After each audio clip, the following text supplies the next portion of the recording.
Good morning, class. Today we are going to do your pet portraits. So, first I'm going to talk to you about how to trace. You're going to need a blank sheet of paper and your pet portrait out and printed out. So, you need to also have a soft pencil, and what you're going to do is you're going to flip your portrait over. I like to kind of hold my picture up so I can see in the light where my actual animal is. I just quickly traced around it so I know where I need to do my pencil. So I go along using the side of my pencil and I pretty much just cover up the entire back of my paper. Once I'm done with that, I flip it back over and I place it on my white sheet of paper.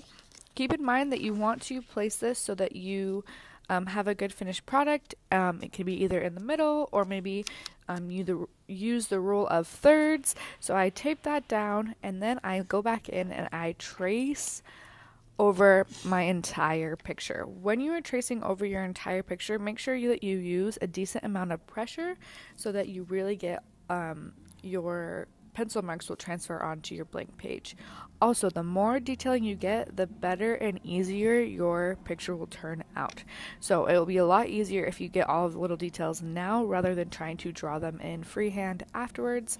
I also really like to go in and I like to, anytime there is a value change, I like to go over that as well so that I know later on, okay, I need to make this part darker or that originally something was really light. So right now I'm just going in, tracing over it, and then I will have my finished product. Okay, here's my finished product. After you have your transfer drawing, I want you to go back in and I want you to look through your magazine for things for your background and for your pet. So when you are looking for these things, I want you to look for really good texture and really good color. You do not want all of your textures and all of your colors to be exactly the same. So for example, right now I'm going in and I'm using a paintbrush to glue down little pieces of paper, little pieces of magazine paper that are all green because my background is just grass. So I'm just doing a monochromatic grass look. When you are using the glue and your paintbrush, make sure that you rinse out your paintbrush every single class period because the glue will get stuck in there and it will ruin your paintbrush, and we are still going to need the paintbrush for further projects. So right now I'm just going in, I'm getting my background done first because I figure if you get your background done first, then you can go back in and really perfect the animal and focus more on that. So what I have done is I have just ripped up little pieces of paper or I have used scissors. Sometimes scissors do the job better if you're trying to fit an exact space. But you really can just rip pieces of paper up and then place them periodically throughout. When you are ripping paper, I like to rip it and then I like to see where it fits. For example, in the background, sometimes you rip a little bit straighter, sometimes you rip a bit curved. I like to try to just place that where it would naturally fit. So I'm going in, I'm doing a little bit more of the background right now.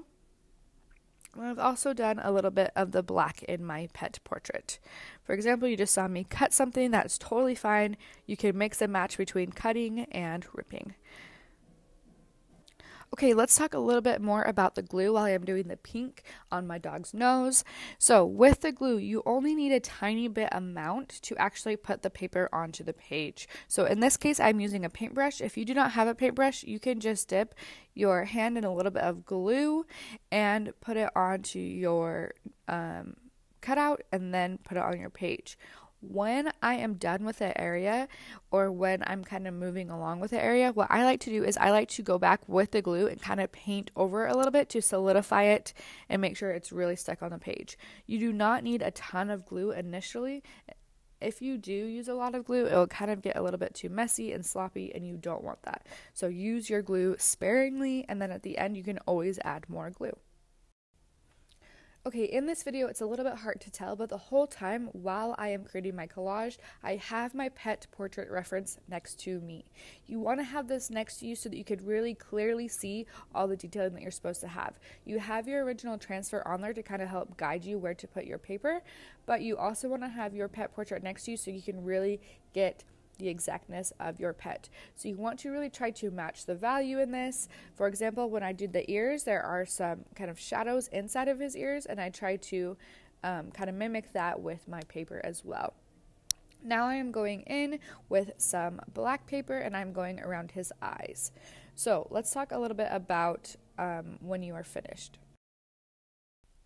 So I still have a little bit to go on my time lapse, but I really want to talk to you guys about when you are done with your paper part of your picture. So what I have done at the very, very end is I went back in with a fine point black like pen, okay, and I did the little tiny details. So I did all of the little details in the eyes, and I really tried to mimic exactly what my picture is shown for the highlights and things like the reflection off of the eye. So keep that in mind in the very end, that you are allowed